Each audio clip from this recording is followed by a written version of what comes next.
On Elijah Badger, someone who you had to redshirt last year, didn't see a whole lot of time early on in the season, and now is just causing a riot. How rewarding is that to see that play from practice pay off in games? It's awesome. It's awesome seeing him. It's awesome seeing any of our players, having success on the field and in games. And, obviously he's had some limited, touches and doing some big things for us. And, he's one of those guys that the football comes easy to as far as just the speed of the game. And he never panics. And he just kind of, it's a fun, easy game for him, right now. And it's cool to see, it's cool to see as a coach.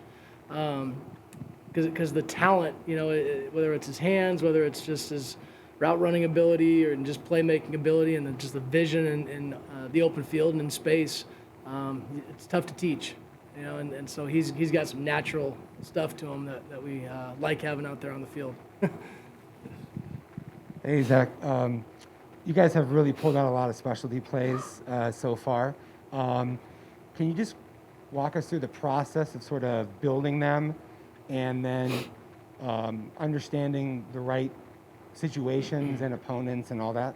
Yeah, I think you get into spring ball, over the summer, fall camp. You're doing a lot of research. You're looking for things that fit your style of play and the personnel that you have too, because a lot of teams are limited to the personnel that they've got. And fortunately we've got multiple guys in multiple positions that can do some different things. And so that opens that box up a little bit. And so as you're working on those through fall camp, through spring ball, you kind of get a feel for what coverages you're looking for, what defenses you're looking for. Is this a pressure situation? Is it a non-pressure situation? You're just trying to find the right fit for these games. Hey, this is gonna work because of this, or hey, this doesn't really work this week because we're getting this. And so it's just kind of finding the strengths and the weaknesses for some of those gadget plays, and hopefully you dial them up at the right point too, because we've called a number of them too that the defense has covered, and done a good job with. So there's a little luck to it as well.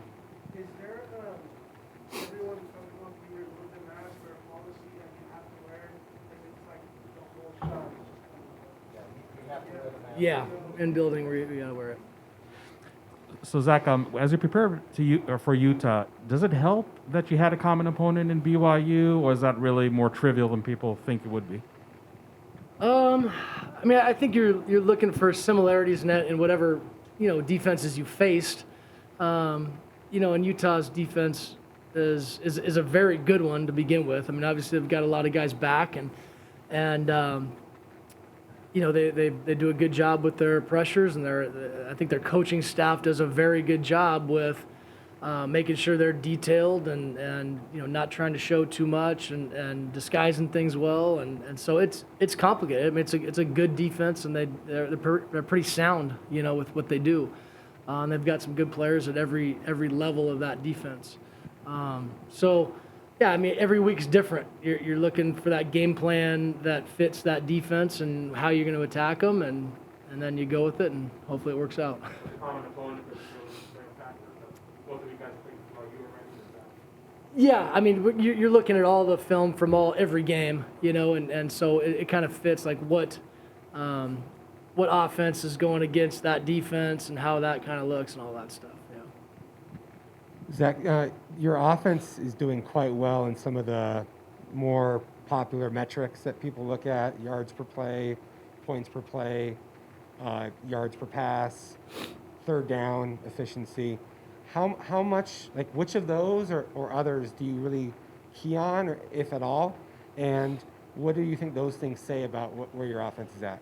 Well, I think the big stat that we key on is the wins and losses, and so that's the major one. But from an offensive standpoint, you're looking at, turnovers is a big deal. If you can hold on to the football, you're going to win a lot of games. And so that's a main one. I really look at the third down percentages, because that means you're moving the chains and keeping drives going.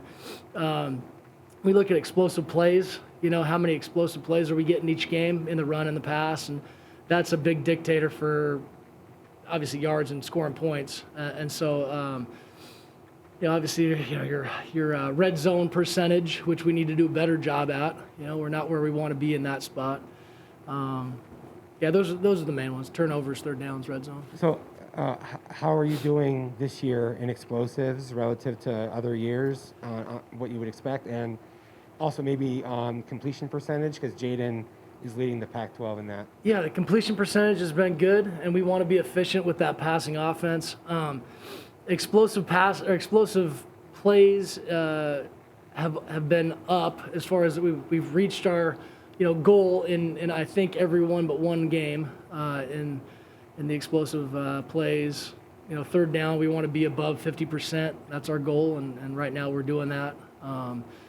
And so I think some of those indicators have been good. We knock on wood again, the turnover battle. We've been fortunate to be, I think, maxed out at one. I think in certain games, and so we want to continue to hold on to the football and continue drives and score points. And, Did any of those indicators stand out for the second half on Friday? Things that you wanted to